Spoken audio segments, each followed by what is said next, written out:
Update. Friend expected me to pay for everything.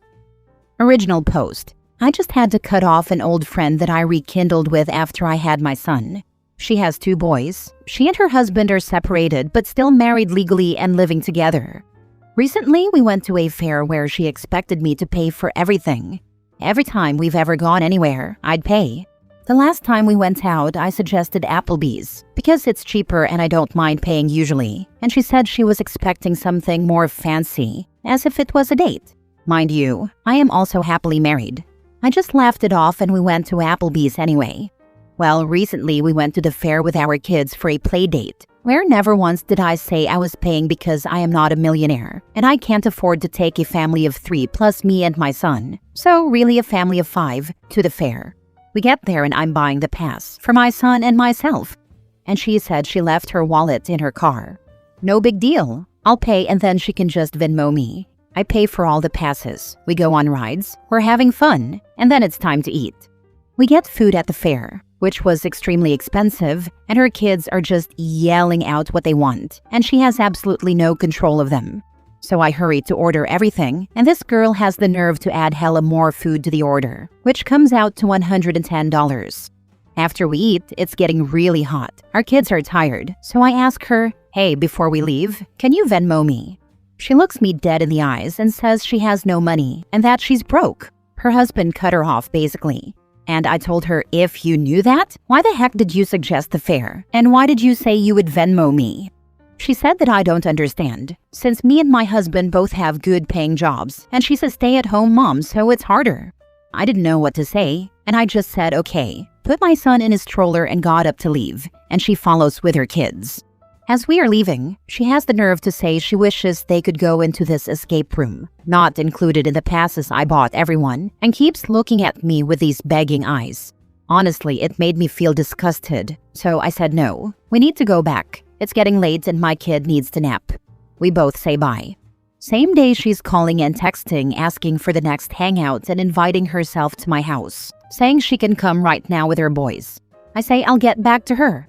Now it's been 4 days, and she calls and texts me every day, which I don't respond to.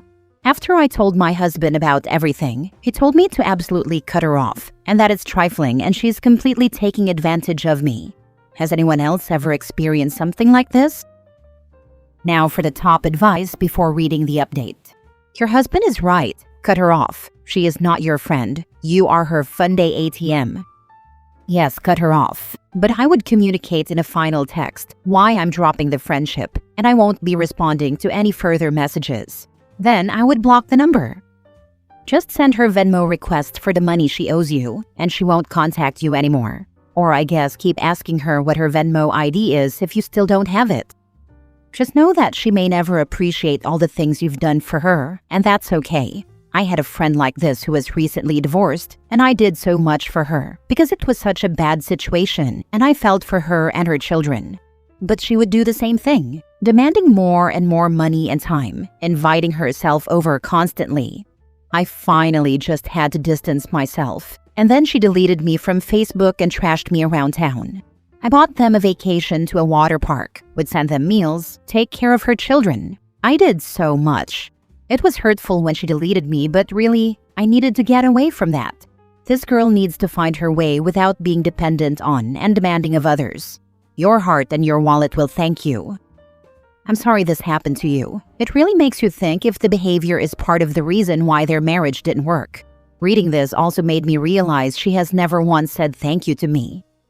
If the husband cut her off, how is she paying for food for herself and the kid?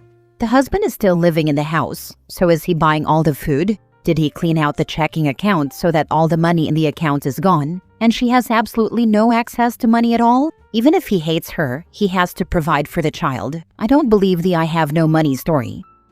I think after reading all these comments that she lied to me about a lot of things, because I also just remembered she had Starbucks for herself that morning.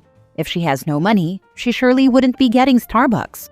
This whole situation is embarrassing on my part because I feel dumb for not realizing this. Now for the update. I texted her and said exactly how I feel and that she needs to pay me back. She got mad. I ended up blocking her and not responding to her last text. It won't let me upload the screenshots, so I'm just going to copy-paste the messages. Me: hey, I know you've been texting and calling to hang out and schedule, but honestly, I'm not really interested unless you can pay me back for the other day. I spent a lot of money, and you lied to me and told me you'd Venmo. I feel like you took advantage of me because we were in front of the kids when I asked you to pay me back. I would never do that to you. You're just assuming that we are well off because we both work, when in reality, it's because we budget. If you had been straightforward that you didn't have money, I would have brought snacks and we could have gone to the free splash pad or the park or literally anything free. Her response: what do you expect from me? I'm depressed and going through a divorce and have no money. I tell you the truth, and then you use it against me? You're just holding everything you paid for over my head when I never asked you to do that. Shaking my head. Me: you literally did ask me to do that. What the heck? You said you were going to Venmo me and literally lied to my face and made sure to wait until after I paid for everything. I get you're depressed and I'm sorry for what you're going through, but that has no correlation to you lying and waiting until after I paid to guilt trip me. Her response: I have enough going on right now. I really don't need to be dealing with this honestly. Me: so are you going to pay me back or not? Her response: no, you don't need me to pay you back. You're doing just fine. You're just a greedy person. You literally have your husband paying for everything. You have no idea what it's like to struggle, and I am struggling so bad right now. We are staying together for the kids, but he doesn't help me with anything and I never have money. Me: you literally showed up with Starbucks though. Her response: you're going to be like that and watch all my expenses? Why are you even texting me? I don't want to be friends with someone that's going to hold everything over my head. You're just a greedy person. You think you're better than me and you're not. You always look down on people. I never should have told you stuff about my marriage because you clearly don't even care. I never responded to her last text and just blocked her. Next story, update. I charged my friend $90 after she altered the dress I lent her. Am I the a-hole? Original post. I, 24 female, have a friend 23 female who came to me a month ago asking to borrow a blue bridesmaid dress. I was a bridesmaid for a wedding with a blue theme not too long ago, so I lent her the dress I used. She was a really good friend, so I didn't really mind helping her out. After I handed her the dress, she texted me thanking me, and I have not really heard from her since. Anyway, the wedding happened, and a week later, she came to return the dress she borrowed. When she came over, I asked her how the wedding went and whether or not the dress was comfortable. That's when she admitted that she had it altered to fit her better since she was smaller than me, and that she liked it more snug. I was shocked, gagged, confused. I don't even know how to feel about it. She didn't even ask my permission to have it altered. Also, isn't it common etiquette to return borrowed things in the same condition you received them? Also, she could have just asked. Anyway, we had a conversation about how I didn't really appreciate what she did. She apologized and flat out said I can still have it readjusted if I wanted to wear it again, and that she was willing to pay for it. I told her I wasn't sure it would work, since she basically shrunk my dress. Then she suggested I sell the dress. So I asked her to buy it, since she took it upon herself to have it altered without my permission. She asked how much, and when I told her it was $90, she straight up told me it was too much, that she wasn't willing to pay that much for a dress that has been used. I feel like it is a reasonable price as I bought it for almost $120. Also, it is a cute dress that I intend on wearing again. Am I the a-hole for doing what I did? Is my reaction valid? Not the a-hole. My grandma used to say borrowed is related to gifted, and learned in the hard way that it's true. I honestly can't believe the audacity of altering the dress. A true friend would have told you, hey OP, thank you, but it's a little big for me, instead of basically making sure you'll never be able to wear it again. If you have the receipt, or anything that shows the price, I would send it to her, demand at least the $90 you told her, and stop considering her a friend. The nerve to tell her she doesn't want to pay $90 for a used dress? She's the one that used it and then ruined it for the OP. My dad always said to never loan or borrow anything you can't afford to lose, and that advice has saved me a lot of drama. Still, you should be able to trust close friends. Obviously not, though. It's not even always about trust, though. I've loaned people money who could have paid me back, and then circumstances beyond their control kept them from doing so in the time they had said. I once loaned someone a bike, and they had it properly locked up at a bike rack, and someone hit the bike rack with a truck. I don't loan people things I won't be okay losing, because it's about protecting our relationships and myself. If I have it and I don't need it, it's theirs. Seamstress here. Being able to restore the dress to your size will depend on how the dress was altered to begin with. If the tailor was able to preserve the extra fabric, then it may just be a question of redoing the seams. But if the excess was trimmed away after altering, common, then there's not much hope without some creative solutions, like inset panels or shortening the skirt and using the fabric from that. If your friend is still talking to you, ask where she took the dress and take it to the same person. Otherwise, a bridal store with an on-site tailor may be your best bet. Ironically, the cost to restore the dress will probably be around $90. Now for the update. Thank you for the comments and messages. Every one of them has been extremely kind and helpful. First of all, I want to address the people saying the original post was made to promote the dress. I literally just wanted to know if there was any chance it could be realtered because my friend was only willing to pay for realteration. Promoting the dress would benefit me in no way whatsoever. Now on that matter, I have spoken to dressmakers, tailors, and dress experts, and they all said that the dress cannot be restored to its original size and form since it is made of satin. I even went to the actual shop where my friend had it altered, but they also said there was nothing they could do. Anyway, my former friend still refused to pay me and is still being a crappy person. Plus, she had the nerve to ask me to just give it to her or sell it to her at a lower price, and it got me wondering if that was her motive all along. She probably knew the dress cannot be realtered. I don't know. After all that, I've decided to just cut her off and take the high road. I honestly don't have the time or energy to chase her down for $90. I know I can buy another cute dress with the $90, but I'd pay triple that to never ever speak to her or see her again.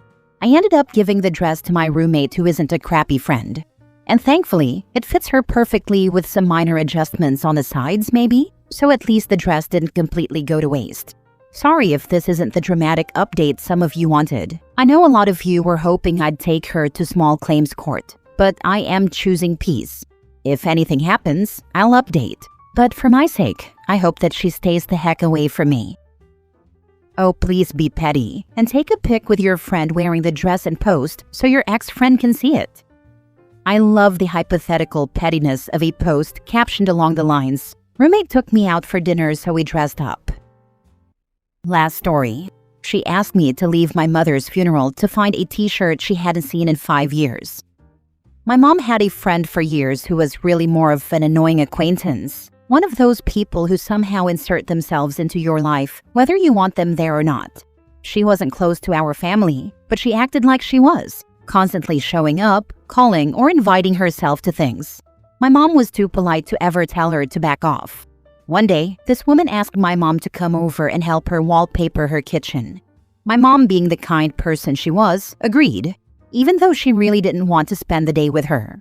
At some point during the project, my mom got wallpaper paste or glue or something spilled all over her. I don't remember the exact details, just that the whole thing turned into a sticky mess. Since her clothes were ruined, the woman rummaged through her own things and found an old ratty t-shirt with holes in it for my mom to wear home.